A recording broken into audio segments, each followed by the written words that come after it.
ናቲ ቤቲን ሳር ላይ አጋድሞ ከንፈሯን ሲስማት ተመለከትኩ። ሄጄ ምን አባታችሁ እያረጋችሁ ነው ልላችሁ አሰብኩና ቤትዬ ትደነግጥብኛለች ብዬ ተውኩት። እንዳልሞ ተኳሽ አንድ ዛፍ ስር ተደብቄ ፎቶ አነሳኋቸውና ቤት ከገባው በኋላ ላኩላት። ከዚያም ወዲያው ደውዬ የላኩልሽን ቅሌት አየሽው አይደል?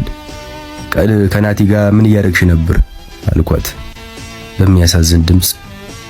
ወይኔ ቅድም እኮ ብታይ ከሙቀቱ የተነሳ ተንፋሽ አጥሮኝ ናቲዬ ባፌ በኩል ተንፋሽ እየሰጠኝ ነበር አለችኝ። ወይ እኔ ደግሞ የተሳሳማችሁ መስሎኝ እኮ በጣም ደብሮኝ ነበር። ናቲዬ እውነት እግዚአብሔር ይስጠው፣ እርሱ ባይኖር እኮ አጥቼሽ ነበር።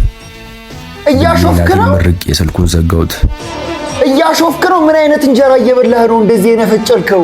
በሌላ ቀን ደግሞ ሰፈሩ ስራመድ ግድግዳ ላይ እንደማስታወቂያ ለጥፋት ኪስ እያረጉ ደረስኩባቸው። አይደበቁም እንዴ ደግሞ እነዚህ ሰዎች የሮማተው ይሆን እንዴ በየመናፈሻውና በየግድግዳው የሚላላሱት ብዬ ወገቤን አስኩና እሺ ዛሬስ ምን አባታችሁ እያረጋችሁ ነው አልኳቸው። ቤቲ ወደኔ እያየች ወይዮ ብዬ ቤቲ መስዬ ነው አይደል? ምን ትያቷ እኮ ነኝ። እንዴት እስካሁን መንታት እንዳልቻት አልነገረችም አለችኝ።